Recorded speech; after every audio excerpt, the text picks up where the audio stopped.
మన ప్రభువును రక్షకుడైన యేసుక్రీస్తు వారి పరిశుద్ధ నామంలో ఇప్పుడు వచ్చిన నా ప్రియులందరికీ నా హృదయపూర్వక వందనాలు తెలియజేస్తానని మీకు ఆహ్వానం పలుకుతున్నాను. బైబిల్ నుంచి ఒక చక్కటి ప్రార్థనకు సంబంధించినటువంటి ఒక వాక్యం నేర్చుకుందాం. 2వ దినవృత్తాంతములు 7వ అధ్యాయం 14 వచ్చిన చదువుకుందాం. ముందు నేను చదువుతాను, తర్వాత అమ్మాయి చదువుతుంది. నేను చదువుతున్నాను చూడండి. 2వ దినవృత్తాంతం 7వ అధ్యాయం 14 వచ్చిన ఏముందంటే ఇక్కడ నా పేరు పెట్టబడిన నా జనులు అంటాడు. ఎంత మంచి మాట అండి.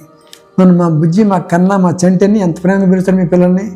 అలాగే దేవుడు పిలుస్తున్నాడు, నా పేరు పెట్టబడిన నా జనులు, క్రైస్తవులు అని చెప్పడానికి మనకు సరిపోతున్న వాక్యం. నా జనులు, నా పేరు పెట్టబడిన నా జనులు తమ్ము తాము తగ్గించుకొని ప్రార్థన చేసి నన్ను వెదకి తమ చెడు మార్గములను విడిచిన ఎడల. ఎన్ని షరతులు? 4 కండిషన్స్ ఉన్నాయి.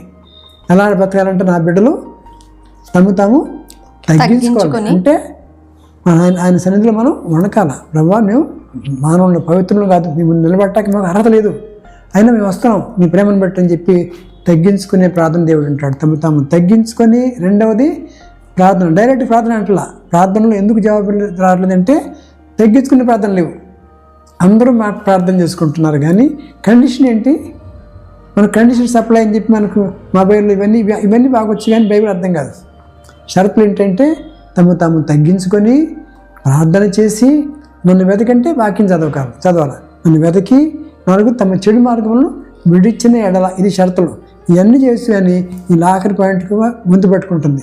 చెడు మార్గం విడిచిపెట్టాలంటే అబద్ధాలు విడిచిపెట్టలేకపోతున్నాం, చెడు చూపులు చూస్తున్నాం, మోసం చేస్తున్నాం, ఉండి లేడు అంటున్నాం, లేకపోతే ఇక్కడ రకరకాలుగా మనం అబద్ధాలు చెప్పేస్తున్నాం, మోసాలు చేస్తున్నాం, అక్రమం చేస్తున్నాం. మనం అంతా పైన ఒకటి లోపల ఒకటి ఉంటున్నాం.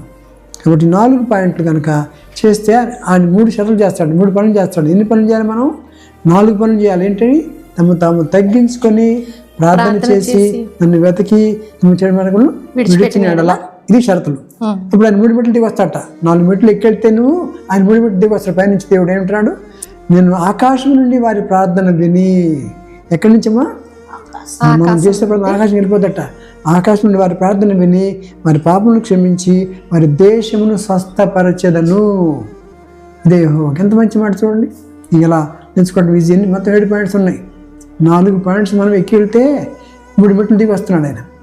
ఏం చేస్తాడు? 3 మాటలు. ఆకాశం నుండి వారి ప్రార్థన వింటాడట. ఎప్పుడు?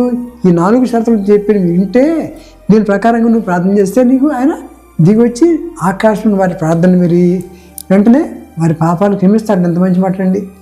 గ్యారెంటీ చెప్తున్నాడు, ఇలా చేస్తే మీ పాపాలు వింటాను, పాపాలు క్షమిస్తాను. 3వ మాట, వారి యొక్క దేశముని, అంటే మీ ప్రార్థన వల్ల దేశాన్ని బాగు చేస్తాను. 100 చెప్పాలి. నువ్వు చేసే ఒక్క ప్రార్థన, నువ్వు చేసేటువంటి ఆ యొక్క తగ్గింపు ప్రార్థన వల్ల దేశాలను కూడా బాగు చేయొచ్చట. దేశంకి వచ్చేటువంటి రోగాలు రాకుండా చేస్తాడు, కరువు కటకలు రాకుండా చేస్తాడు, చక్కగా అన్నదాన్ని కూడా క్షమించి వాళ్ళని కూడా బాగు చేస్తాడట. మన ప్రార్థన అంత బలం ఉంది. ఇది గుర్తుపెట్టుకోవడం ఈజీ. 2వ దినవృత్తాంతం 7వ అధ్యాయం 14 వచ్చిన చిన్న ఫార్ములా చెప్పాడు, ఒక సూత్రం చెప్పేసాడు. 2 ఏళ్ళు ఎంత అండి?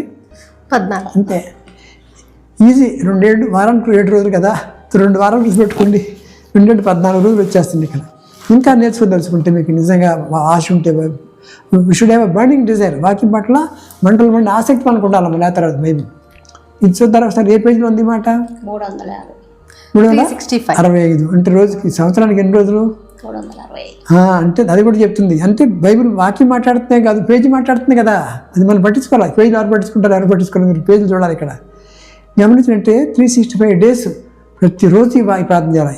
ఎవరన్నా ఇబ్బంది పెట్టామా, ఎవరన్నా గాయపరిచామా, ఎవరన్నా మనకి అబద్ధాలు మాట్లాడామా, మనం సరి చేసుకుందాం అని చెప్పి మనం రోజు సాయంత్రాన్ని చెక్ చేసుకోవాలట. ఏ వాక్యమో సాయంత్రానికల్లా చెక్ చేసుకుంటూ ఉండాలి. ఏ మాటలు? రోజు సాయంత్రానికల్లా అకౌంట్ తెలిపోద్ది మనకి. ఏంటి?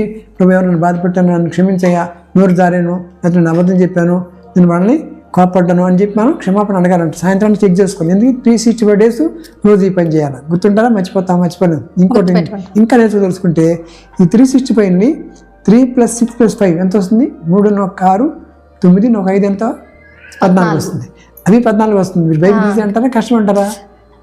చాలా ఈజీ నేర్చుకోవచ్చు. ఇంకా అడిగి ప్రభు ఆశ అనమాట. ఇంకా చెప్పు ప్రభు అంటే అన్నాడు, ఈ పుస్తకం ఎక్కడుందో చెక్ చేయమన్నాడు. ఏది? 7వ పుస్తకం ఎక్కడుంది? ఆదికాండానికి వెళ్ళి చూడండి.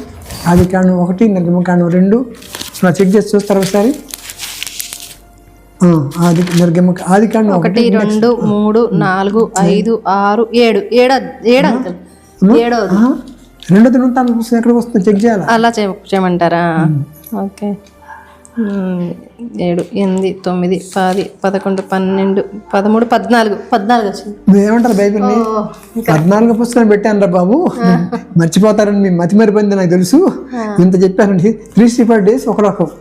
సంవత్సరం అంతిమం సంవత్సరాది వరకు, సంవత్సరం జనవరి నుంచి డిసెంబర్ దాకా 360 రోజులు ఈ వాక్యం ఈ పాఠం చదువుకోవాలని ఒక మాట. రెండవది 2 వారాల లెక్క, 2 ఏళ్ళు 14 రోజులకి పెట్టినటువంటి రిఫరెన్స్ 2 ఏళ్ళు 14. మూడోది ఎక్కడ పెడుతున్నాడు? సరిగ్గా ఆది కాండం లెక్క పెడితే ఎన్ని బుక్ కావాలది? 14. 2 ఏళ్ళు 14 పుస్తకం అవటం ఆశ్చర్యం కదా. ఆ రీతికి బైబిల్ నేర్చుకుందాం, ఈ వాక్యం పిల్లలు నేర్పిద్దాం, ప్రతిరోజు ఈ వాక్యం ధ్యానించాలా. అప్పుడు ఆయన కృప వస్తుంది, మనం బాగుంటాం, మన పిల్లలు బాగుంటారు, రోగాలు నయం చేస్తాడు, మన ప్రార్థన ఆలకిస్తాడు, బిడ్డలు రక్షణలోకి వస్తారు, మన ఇతరులకి మాదిరిగా ఉంటాం, మన బతుకులు మారిపోవటం కదా, ఇతరుల బతుకులను మనం మార్చడానికి మన వాక్యాలంతా వాళ్ళు కూడా బాగుపడతారు, అందరూ రక్షణలోకి వస్తారు. అట్టి కృప ప్రభు మనం దయచేయండి కాక. Thank you very much.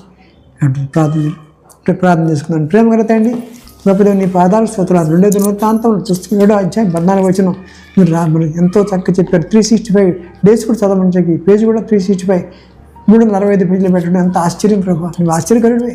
మా బతుకులు మార్చింది వాడు, నన్ను బాగు చేసింది, బిడ్డలందరినీ బాగు చేస్తున్నారు, మీరు బతికించుకుంటున్నారు. ఈరోజు ఈ సమావేశం సహవాసం ఏర్పాటు చేసినాడు. నీకు శాస్త్రపడి దండ ప్రమాణం చేసుకుంటున్నాము. సాయం తెచ్చి కూడి వచ్చిన బిడ్డలందరినీ దీవించండి. రకరకాల సమస్యలు ఉన్నారు, ఎలా చేయాలో ప్రార్థన తెలియట్లేదు. ఇది చేసినటువంటి లేఖను మాకు అద్భుతం. నా పేరు పెట్టుబడిన నా జనులు తాము తగ్గించుకొని ప్రార్థన చేసి నన్ను వెతికి తమ చెడు మార్గాలను విడిచినట్లయితే ఆకాశం నుండి వారి ప్రార్థన విని వారి పాపను క్షమించి వారి దేశమును స్వస్థమైన మాట అద్భుతమైన లేఖను నేర్పించారు. ప్రభువును ముద్రించండి. ఈ వాక్యానుసారం జీవించే జీవితం మాకు దయచేసి మమ్మల్ని, మా కుటుంబాన్ని, మా పిల్లలు, మా సంఘాన్ని రక్షించుకొని ఇతరులకు ఎంతోమందికి దివినకరంగా మార్చుకోండి. యేసుక్రీస్తు వారి పరిశుద్ధ నామములో బహుమానంగా నేను అడిగి వేడుకుంటున్నాం తండ్రి. Thank you very much. God bless you.